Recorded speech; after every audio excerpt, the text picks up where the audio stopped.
Hello. Today I will be reading 1 Peter chapter 2, verses 11 through 25. Then I will explain each passage. Let's get started. Living godly lives in a pagan society.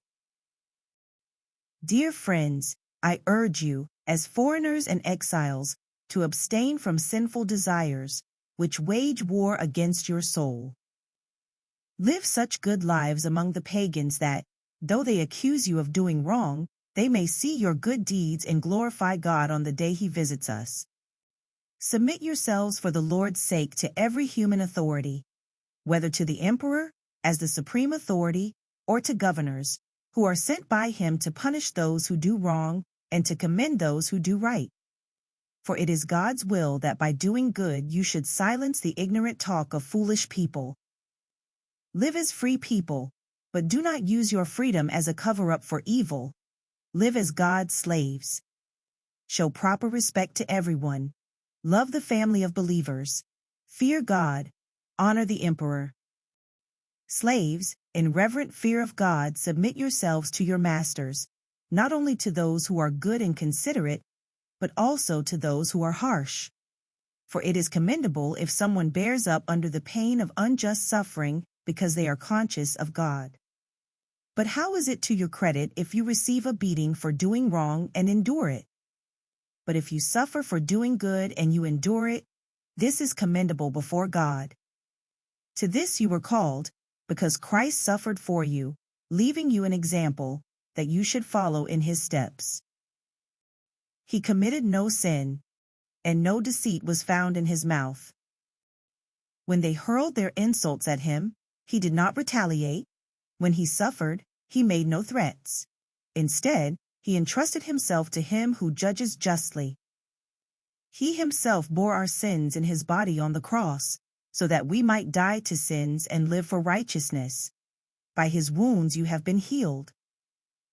For you were like sheep going astray, but now you have returned to the shepherd and overseer of your souls.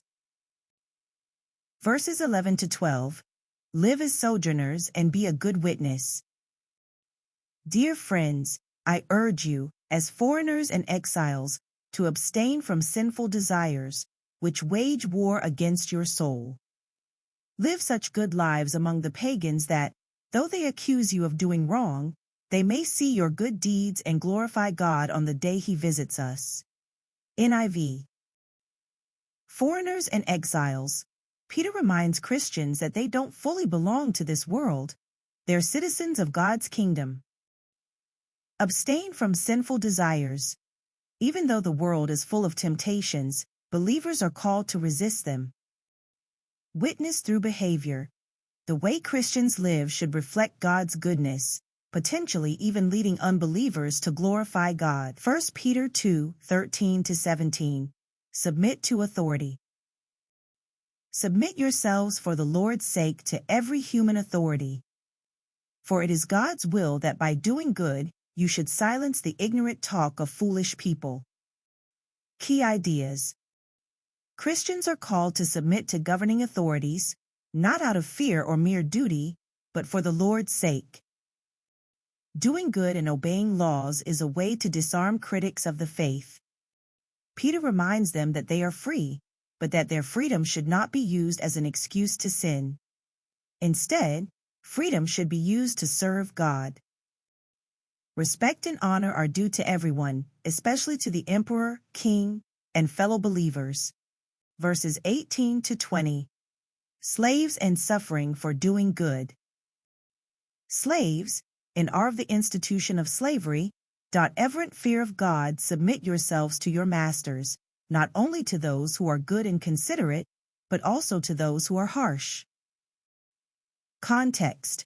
Slavery was a social reality in the Roman Empire. Peter doesn't condone it but instructs Christian slaves on how to endure suffering with integrity. Suffering for doing good, enduring unjust suffering with patience is seen as commendable before God. This reflects an ethic of Christ-like endurance in the face of injustice, not approval. Verses 21 to 25.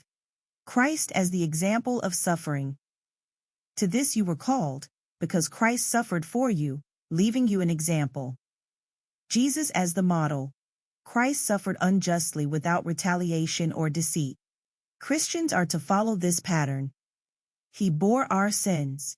Peter echoes Isaiah 53, emphasizing Jesus' substitutionary death. He suffered so we might die to sin and live righteously. By his wounds you have been healed. Spiritual healing and salvation come through Christ's sacrifice. Return to the shepherd.